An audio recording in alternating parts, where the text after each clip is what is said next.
that the College of Business and Economics is a center of excellence. I used to have a vision that it is the best business school here in the Philippines. 4 years later, do I still think that this is the best business school? If being the best means a college not worthy of being called a center of excellence, if being the best means producing graduates whose only concern are corporate bottom lines and not corporations who serve the society, if being the best means being good in accounting but not in accountability, if this is the best, then I don't think so!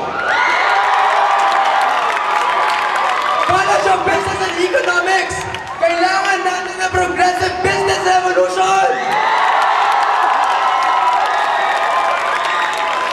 In pursuit of business excellence, we, as progressive leaders of CBE, have to take it upon ourselves to advance true holistic development of every business student. We will restore priorities relevant to the needs of business students by creating value-added programs. We will ensure effective and efficient governance to the stakeholders of this college and uphold the balance of responsibility and accountability to this university and to our country.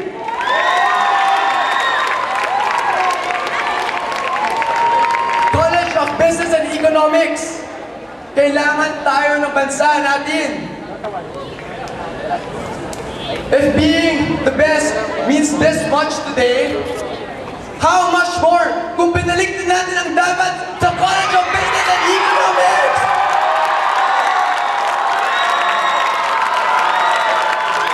Kaya para sa College of Business and Economics, for BNE 2010, your batch representatives, Gerard Goy and Jutsi Manansala.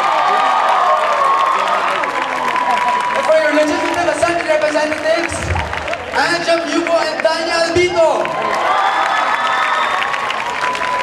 For BNE 2009, your batch representative, Jojo Ayan Santos.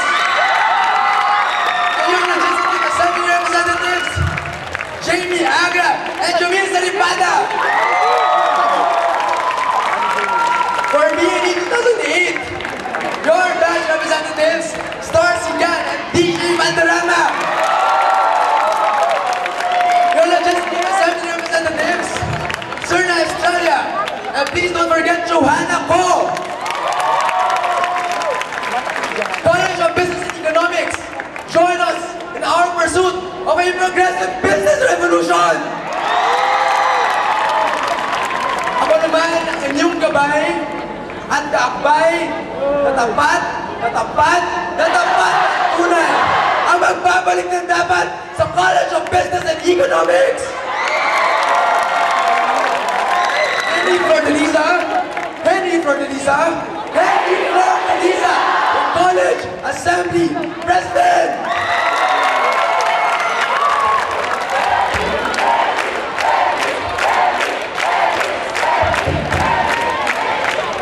Okay. We're able to set ourselves out of the darkness. Now, we are under a genuine leadership. A leadership that understands the needs of the student. A leadership that fights for the rights of the student. A leadership that lets the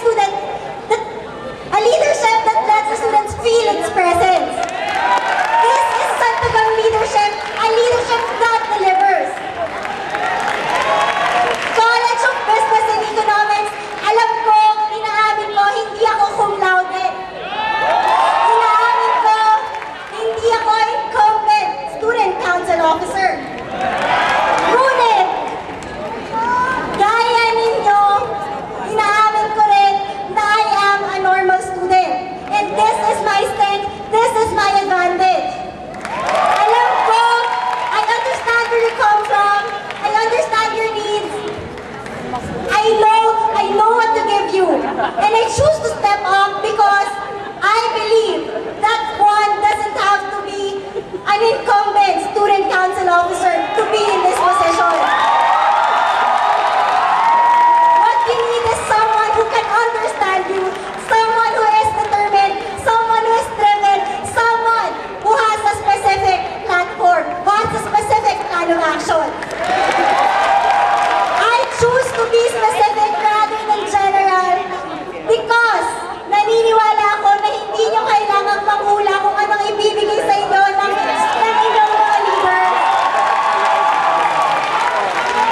We have a goal and we have all the steps to be able to achieve this goal.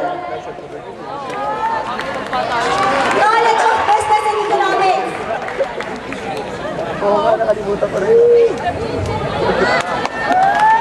Choose to have a leadership that has a direction. Choose and to goal. College of Business and Economics. We choose to also have a complete slate.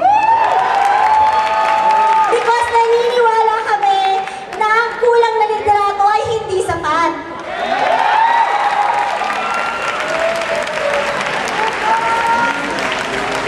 College of Business and Economics. I will continue what Amy Chua has begun. I will continue the pro-student programs and activities that she has started. Ipagpapatuloy ko ang nasimulan sa CBE. Ipagpapatuloy ka ang tumataguyod na CBE. Let me end my speech by letting you think. If one person could make such a big difference, imagine the difference that one whole college can make. This is my vision for our college. One college that is unified. One college that is synergized. One college that will pioneer progress and definitely initiate change.